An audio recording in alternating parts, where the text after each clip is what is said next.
Meus irmãos, convido você a abrir a sua Bíblia, por favor, na carta de Paulo aos Colossenses, capítulo 3. Estarei fazendo a exposição do versículo 1 ao versículo 4.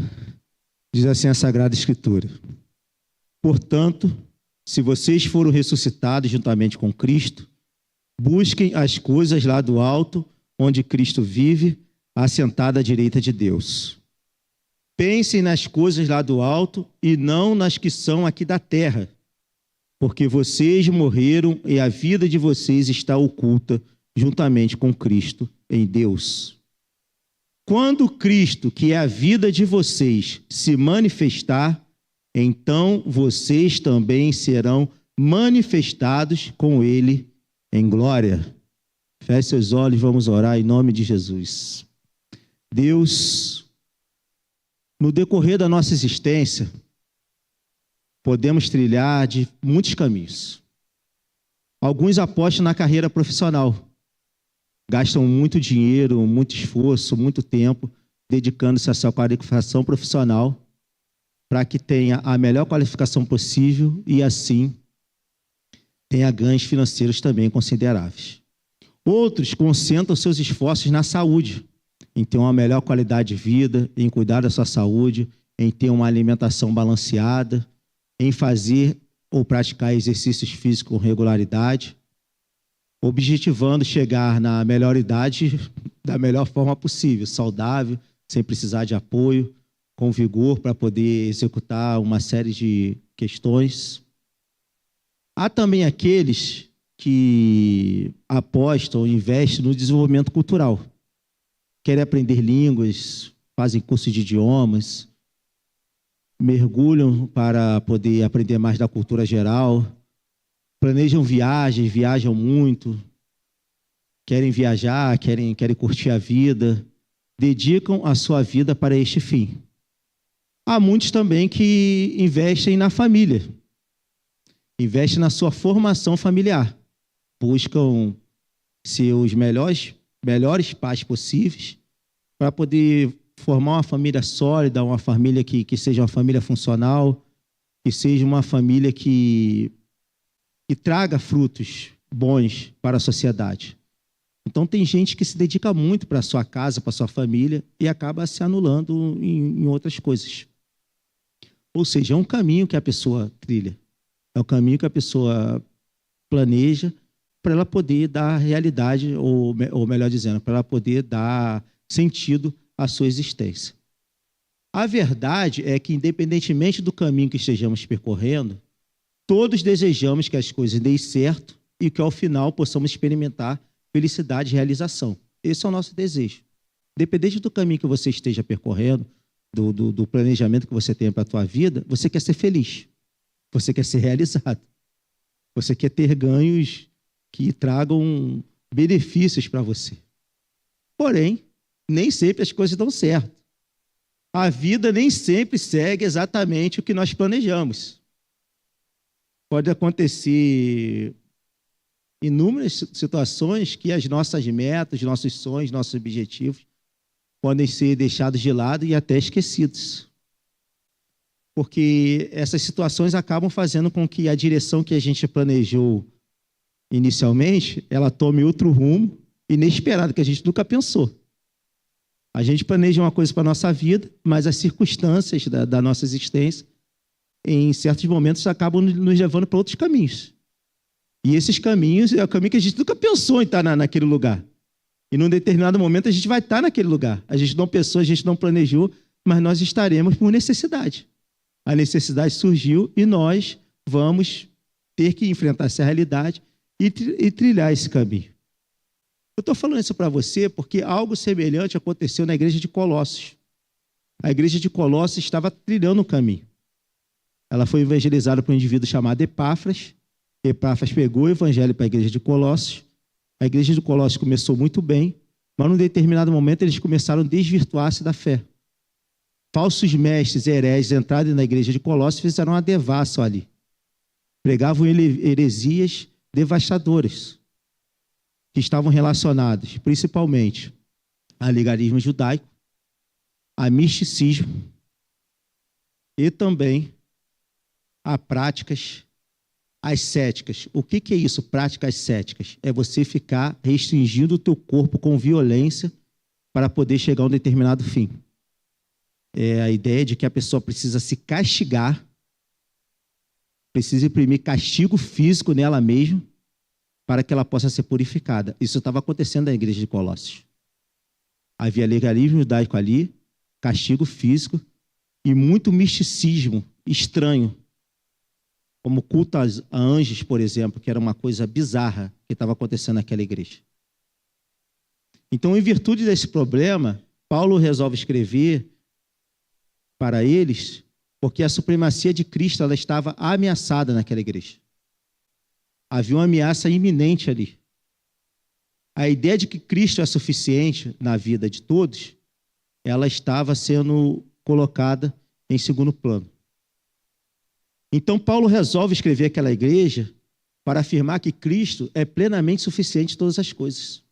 Que, independentemente do caminho que eu e você estejamos traçando, independentemente da direção que nós estejamos indo, uma coisa é certa na minha e na tua vida.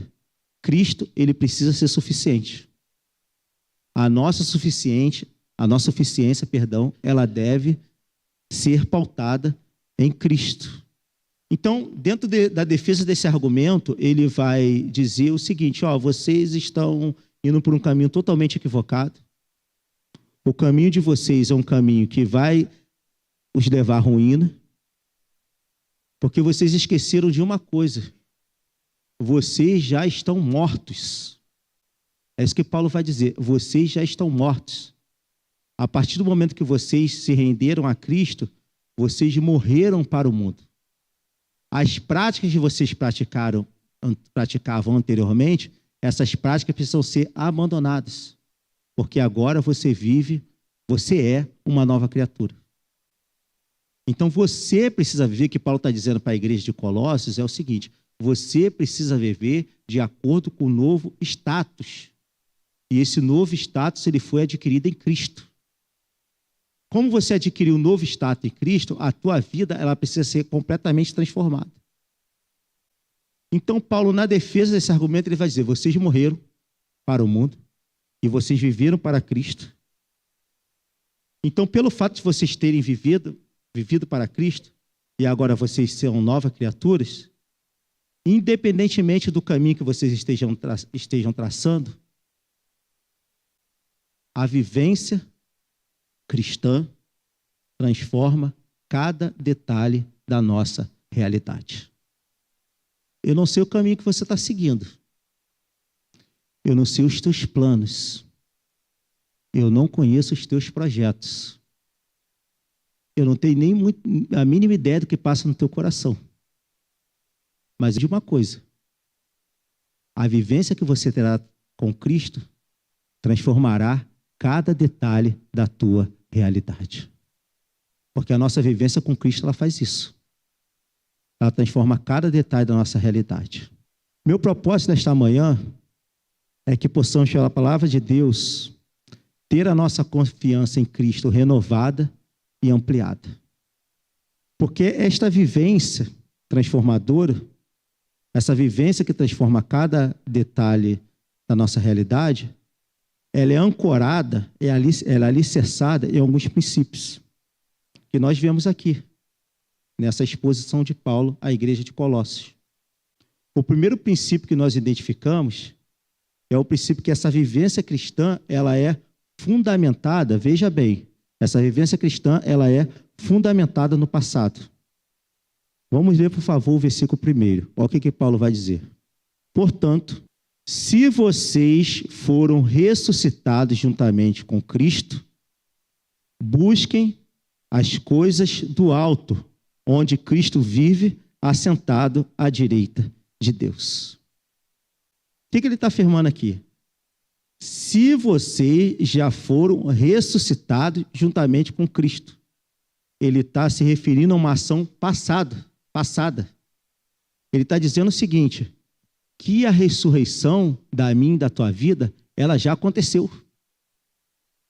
O que nós teremos lá na glória é a que a Bíblia chama de segunda ressurreição. Porque esta primeira ressurreição, ela já aconteceu. E ela aconteceu no momento que nós nos rendemos a Cristo. Aí lá no Apocalipse vai fazer sentido quando João fala: bem-aventurados aqueles que têm parte na primeira ressurreição, porque sobre eles a segunda morte não haverá dolo. O que é essa primeira ressurreição? É que Paulo está dizendo aqui: se vocês foram ressuscitados, ele está se referindo a algo que já aconteceu, a um fato que foi consumado, a um fato que estabelece uma nova realidade. Então, a partir do momento que eu e você somos alcançados pela graça, a partir do momento que nós nos rendemos a Cristo, a partir do momento que nós reconhecemos Jesus Cristo como nosso único e suficiente Salvador, a nossa vida muda. A nossa vida não pode ser mais a mesma. A nossa vida, ela gira 360 graus. E a ideia da conversão, né? Você está indo para um determinado lugar e você converte. O que você converte? Você volta. Você muda a rota, você muda o rumo, você muda o destino. Então, se a nossa vida converte, nós estamos indo por um caminho e esse caminho muda, a nossa realidade é totalmente transformada. E por que a nossa realidade é totalmente transformada? Porque nós já ressuscitamos em Cristo. Nós já fomos ressurretos. A nossa vida pregressa, ela morreu. Ela acabou. Ela não pode ter mais poder sobre a nossa vida. Os nossos pensamentos, nossos hábitos, as nossas ações, elas precisam ser redimidas pela graça e pela misericórdia do nosso Senhor e Salvador Jesus Cristo. Vocês já ressuscitaram juntamente com Cristo e vive assentado à direita de Deus. Isso significa que Cristo, ele já está entronizado. Ele já reina. Ele tem um controle absoluto sobre a minha e sobre a tua vida. Mesmo que a gente queira fugir igual Jonas. Jonas não quis fugir? Deus mandou ele para lá e falou: não, eu vou para cá. Deus falou: quem disse que quem manda na tua vida é você? Quem te falou isso? Quem manda na tua vida é você. Quem te falou que o dono da tua vida é você? O que Deus fez com Jonas? Volta. Vá lá e cumpre a tua missão. Então, Cristo já está entronizado, ele já reina sobre a sua igreja. Ele tem um controle sobre a nossa vida. Ele tem um controle sobre a nossa existência. Nós não estamos largados a esmo. Nós não estamos largados ao acaso. Nós não estamos abandonados. Cristo está à direita de Deus reinando sobre nós. Está aqui, ó. Vocês foram ressuscitados juntamente com Cristo. Busque as coisas lá do alto, onde Cristo vive. Ele vive assentado à direita de Deus. Ele já está à direita de Deus reinando. E pelo fato dele estar à direita de Deus reinando, e essa vivência cristã ela fundamentada no passado, a vivência cristã que altera e qualifica toda a nossa realidade, que muda completamente, que transforma cada detalhe da nossa existência, se ela está fundamentada no passado, esse passado, ele também fundamenta uma nova realidade. Deixa eu contar uma história para vocês. Imagine um menino que vivia no orfanato, muitos anos. Lá naquele orfanato ele passava por privações absurdas. Lá ele aprendeu a se servir rápido, porque a comida podia acabar. Porque a comida era escassa, então tinha que ir rápido para a filha e se servir rápido. Lá ele aprendeu também a guardar a comida, porque ele não sabia quando ele ia comer de novo, então ele guardava comida, mas alocava comida para comer à noite quando tinha fome. Porque a gente, quando é criança, quando a gente tem fome à noite, a gente acorda os nossos pais e nossos pais servem a gente, ok? Mas quando alguém está no orfanato e acorda à noite para comer, não tem ninguém para servir, não. Então ele precisa se virar. Ele aprendeu a não pedir muita coisa, porque a palavra que ele ouvia mais na vida dele era não. Então ele aprende a não pedir muita coisa, e ele aprende também a não confiar muito nas pessoas. Porque as pessoas vão, vêm, trazem um presente, fazem um carinho, mas também vão embora. Esse menino, ele é adotado. Em determinado momento vai lá uma família comum e adota essa criança. Leva essa criança para sua casa. Agora essa criança tem comida farta, tem geladeira cheia, tem televisão, tem videogame, tem o quarto dele, tem as roupinhas dele, tem tudo organizado e, principalmente, tem amor e carinho. Porém, essa criança, estranhamente, ainda se comporta como se estivesse no orfanato. A mãe começa a perceber que ele não é de pedir as coisas. Às vezes ele está com fome e não é de pedir. Ele não abre a geladeira. A mãe, quando vai arrumar a cama durante o dia, percebe que tem restos de comida atrás do travesseiro, porque à noite ele ataca a geladeira sem saber e pega a comida e guarda a comida. Quando ele apronta alguma coisa, ele já entra em desespero porque ele acha que vai ser mandado embora.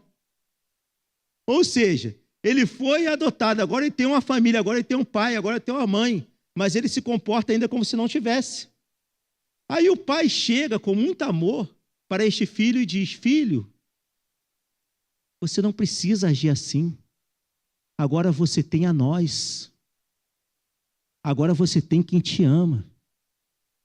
E pode ter certeza de uma coisa: nós jamais abandonaremos você. Nós fomos adotados por Jesus. Nós fomos adotados por Deus. Nós já fomos ressuscitados em Cristo. E essa ressurreição, ela é irrevogável. Ela não pode ser mudada. Então, se a nossa vivência está fundamentada no passado, essa vivência ela transforma completamente a nossa realidade. Porque antes nós buscávamos as coisas da terra. Mas o que Paulo vai dizer aqui no versículo 1? Busquem as coisas lá do alto. Isso implica que nós precisamos redirecionar a nossa vida, o nosso foco, para as coisas espirituais ao invés das materiais. Nos diferentes caminhos que a gente traça, que a gente constrói, nós temos muitos sonhos, nós temos muitos objetivos. E esses sonhos, algumas vezes, estão ligados à aquisição de bens materiais. Às vezes a pessoa trabalha, se esforça, se mata, para quê? Para ter um bem. Para ter algo que ele possa dizer que é seu. Mas o convite hoje para mim e para você é: busque as coisas lá do alto. Priorize as coisas espirituais. Porque ao priorizarmos as coisas espirituais, a nossa vida está sendo transformada. A nossa vida está sendo mudada. Porque Deus está mudando a nossa realidade. Então, quando nós ressuscitamos com Cristo, quando nós vivemos uma nova realidade com Cristo, essa nova realidade nos incita a priorizarmos a Cristo. Mesmo que a gente esteja enfrentando desafios tremendos, desafios que são coisas que tiram o nosso sono, mas nós temos alguém que está sentado à direita de Deus e Ele governa sobre nós e Ele jamais vai nos abandonar. Ele é o dono da nossa vida. Ele é o nosso Pai. A gente pode recorrer a Ele com segurança que nós seremos assistidos. É priorizar as coisas espirituais. Mas além de priorizar as coisas espirituais, buscar as coisas lá do alto, ele fala também no versículo 2: pensem nas coisas lá do alto e não nas que são aqui da terra. Então ele manda a gente buscar as coisas lá do alto e pensar nas coisas lá do alto. São duas ações. Uma ação ir e outra ação pensar. Pense nas coisas lá do alto e não nas que são aqui da terra. Qual a finalidade disso? É permitir que a nossa mentalidade seja formada pela palavra de Deus. Porque só tem como eu e você pensar nas coisas lá do alto se nós conhecemos a Deus. E a gente conhece a Deus pela palavra, pelas escrituras. Então a nossa mentalidade ela precisa ser formada pela palavra de Deus. Por quê? Porque agora nós já ressuscitamos em Cristo. A nossa vida, a nossa história, a nossa nova realidade, a nossa vivência cristã, ela está fundamentada no passado. E é um passado de ressurreição. Já aconteceu, é algo consumado. Então a nossa mente ela precisa ser formatada pela palavra de Deus. A nossa mente ela não pode ser formatada pelos algoritmos das redes sociais. Muitas pessoas estão tendo a sua mente formatada pelo algoritmo da rede social, tendo crise de ansiedade profunda, tendo crises de pânico, sentindo inveja das outras pessoas, odiando por causa de política. O algoritmo da rede social está formatando isso. O convite para mim e para você nessa manhã é: pense nas coisas lá do alto. Que a nossa mente ela seja forjada na palavra de Deus. Que a nossa cosmovisão, a maneira de pensar a sociedade, a maneira de pensar o mundo, venha a ser uma cosmovisão trabalhada dentro da Escritura. Que a Escritura venha a ser o meio de interpretação do nosso raciocínio. Que o nosso raciocínio venha a ser pautado na palavra de Deus.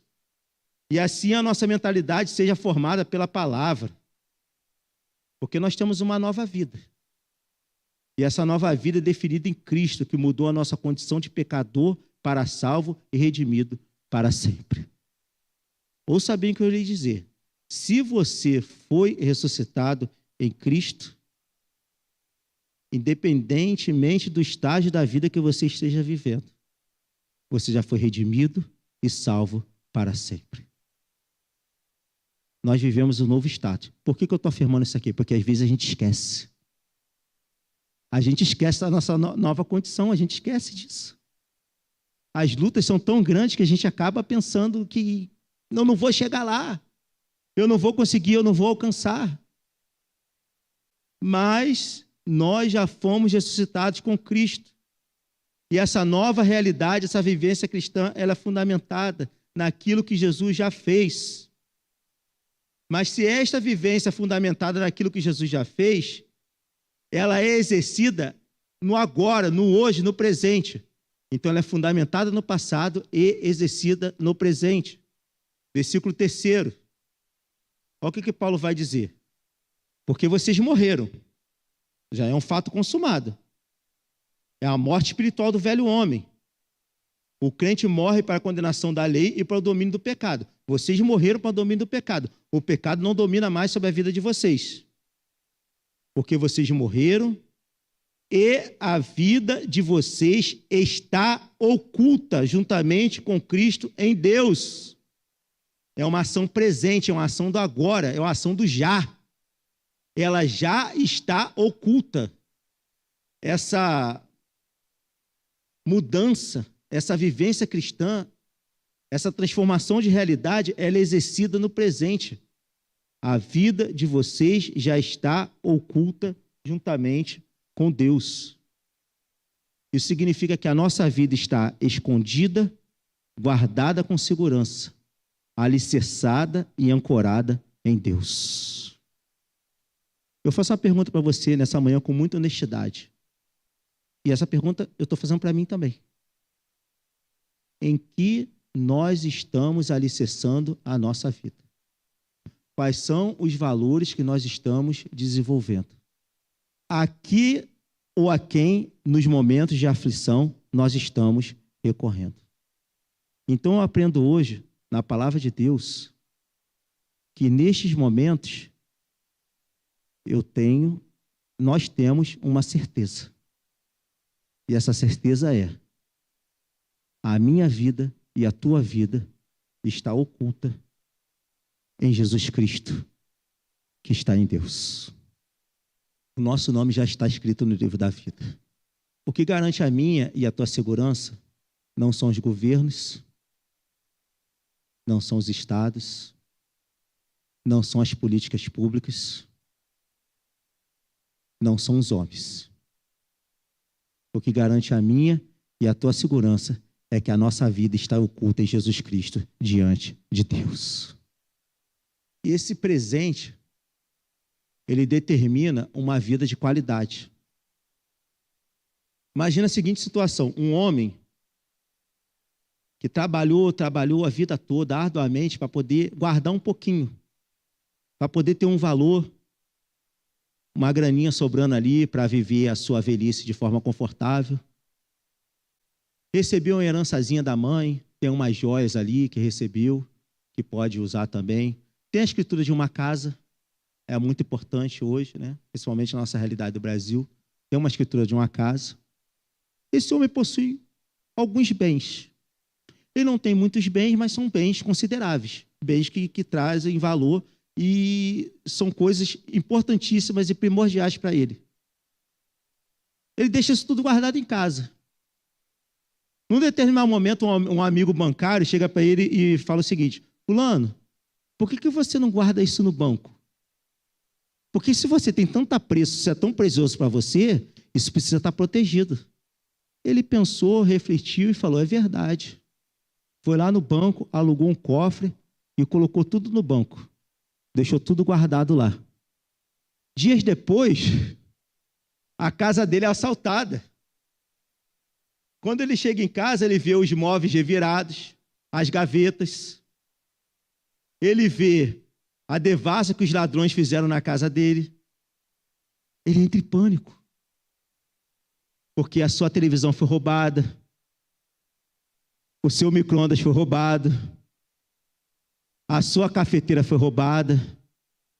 Meu irmão, a minha televisão pode até levar, mas se levar a cafeteira dá ruim. Esses dias quebrou a cafeteira lá em casa, eu entrei em pânico. Então, ele teve alguns bens de valor roubados. Mas ele, ao se deparar com aquela realidade, ele percebe que o que era mais valioso e era mais precioso para ele estava guardado. E ele, respira. Ufa, perdi a televisão? Perdi. Tive prejuízo financeiro? Tive. Vou ter que ajeitar minha casa de novo? Vou ter. Vai me dar dor de cabeça? Vai. Vai me dar trabalho? Vai.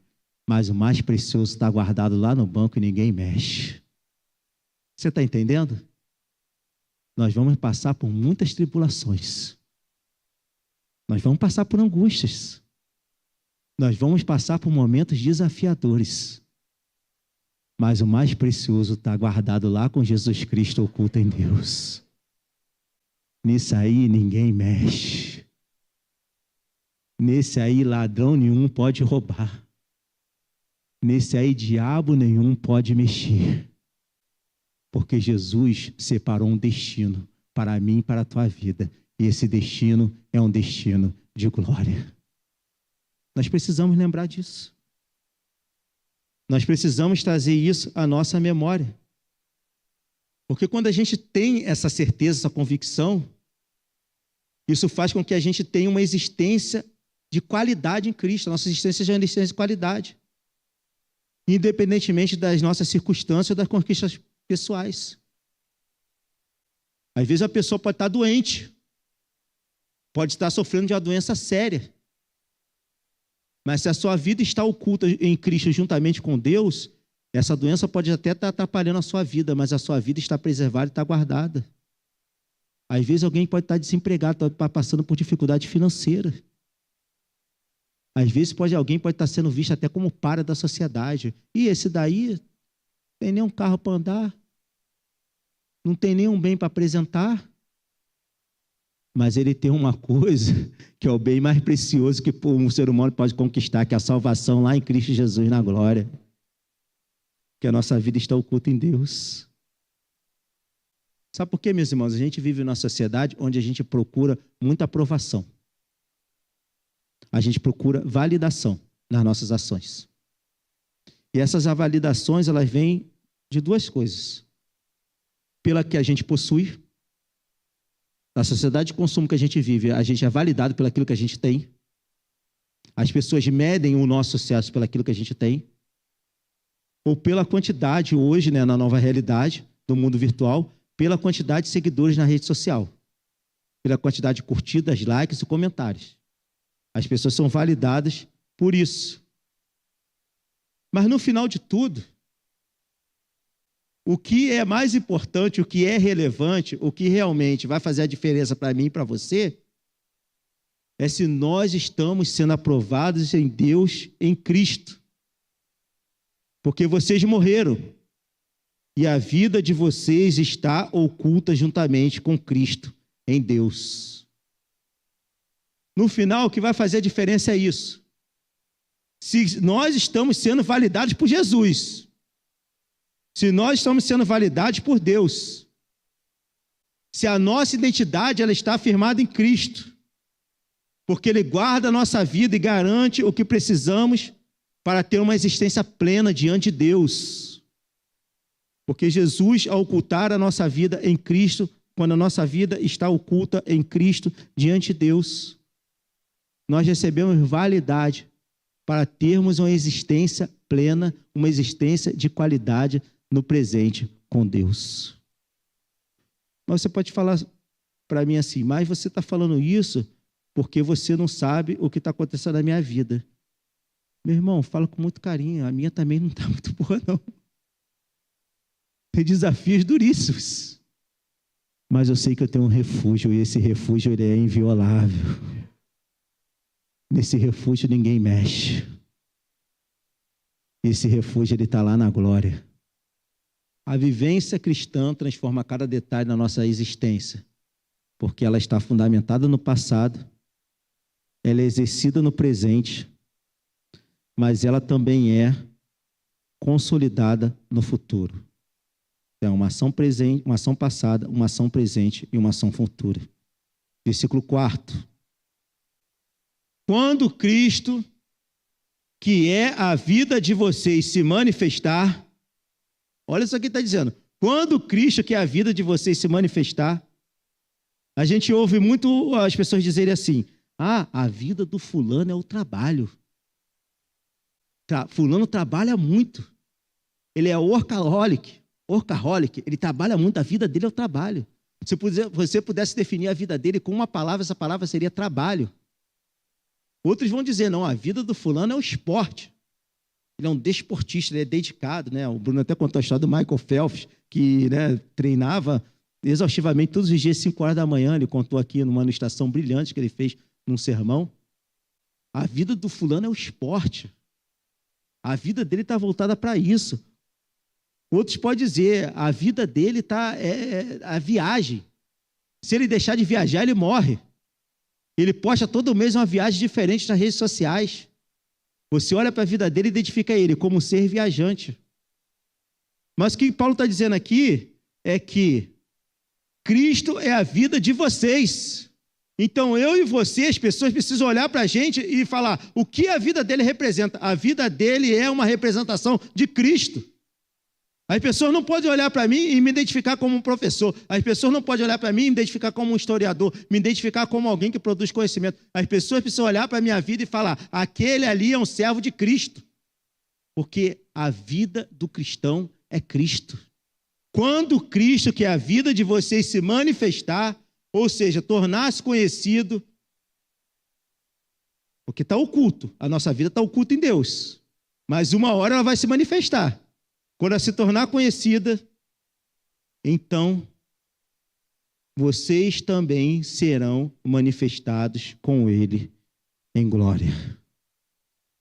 Quando a nossa vida, vivência cristã, ela é consolidada no futuro, isso amplia as nossas perspectivas de visão. Sabe por quê? Porque em determinado momento a gente tem uma visão um pouco limitada. Você é pai, você é mãe, quem não é pai não é mãe, enfim, vai ser ou pretende não ser, aí é a realidade de cada um. Mas no final do ano a gente planeja algumas viagens. Aí eu estou pensando numa história de um pai e de uma mãe que planejou uma viagem para a praia, para um lugar paradisíaco. Um lugar onde as águas são cristalinas, a areia da praia é fininha, o pôr do sol é maravilhoso, várias fotos instagramáveis, experiências fantásticas. Aí esse pai e essa mãe, eles planejam uma viagem com muita minuciosidade. Naquela viagem, eles arrumam a mala, eles preparam um lanche para a viagem, que é uma viagem longa, eles fazem a playlist do que vai tocar no carro. Isso é um momento de confusão, né? Fazer a playlist, né? Porque lá em casa, se eu deixar por conta da minha esposa, é só clássico gospel. Só de Cassiane para ir. Shirley Cavalaste, desse pessoal aí. É essa galera aí que vai ocupar lá a playlist. Aí eles preparam tudo com carinho e partem para a viagem, levando os filhos. No início, a viagem é maravilhosa. As crianças vão olhando a paisagem, vão se admirando. Olha lá, papai, a árvore. Que árvore legal, que ponte legal, eu nunca passei por aqui. As crianças ficam assim, deslumbrantes. Mas aí a viagem vai passando, os percalços vão acontecendo, os engarrafamentos da vida vão sendo estabelecidos. Aí as crianças começam a reclamar. Tá demorando. Ainda não chegou, né? Assim, Sadraque? Tá demorando, não chegou. Quando não chega, essa viagem não chega, esse lugar nunca chega. Aí as crianças ficam impacientes. Por quê? Porque elas não têm noção do tempo que aquela viagem vai durar e elas também não têm muita noção de onde elas estão indo. Aí aquele pai, com muito amor, ele para o carro porque ele conhece o destino. Ele sabe exatamente o tempo que vai durar a viagem. O que está acontecendo ali está tudo planejado com ele. Aquele pai, com muito amor, ele pega o telefone, o celular e fala assim: filhos, vem cá, dá uma olhadinha aqui no celular. Olha para onde o papai está levando vocês. Está vendo aqui a praia? Está vendo a areia? Está vendo o pôr do sol? É isso que está esperando a gente. Aí as crianças olham para aquele ali e falam: mas papai, é para ali que eu vou? É para ali que eu vou. Você vai. Eu vou poder andar na areia, papai? Você vai poder andar. Eu vou poder mergulhar, papai? Você vai poder mergulhar. Eu vou poder tirar foto do pôr do sol? Você vai poder tirar foto do pôr do sol. As crianças se animam para que aquela viagem tenha prosseguimento e ele chegue àquele destino. Meu irmão, o nosso futuro está revelado aqui. Está tudo revelado na palavra de Deus. Nós temos um destino. E esse destino é um destino claro. Esse destino é um destino sólido. Um dia nós chegaremos lá. Deus sabe o tempo certo que nós vamos chegar. Nós não sabemos. A gente fica com angústia, a gente fica com ansiedade. Mas Deus sabe o tempo que nós chegaremos. Eu não sei você, mas quando eu olho para essa realidade, que um dia nós seremos manifestados com Cristo em glória, isso nos leva a ressignificar a nossa caminhada para percorrer com mais esperança e confiança. Independentemente do caminho que você esteja traçando, tenha confiança e esperança que você vai chegar lá. Confie em Deus que você vai chegar lá. Quem está pilotando o carro é Ele. Ele não vai falhar.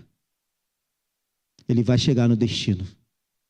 Isso nos dá coragem para que nós possamos enfrentar os desafios.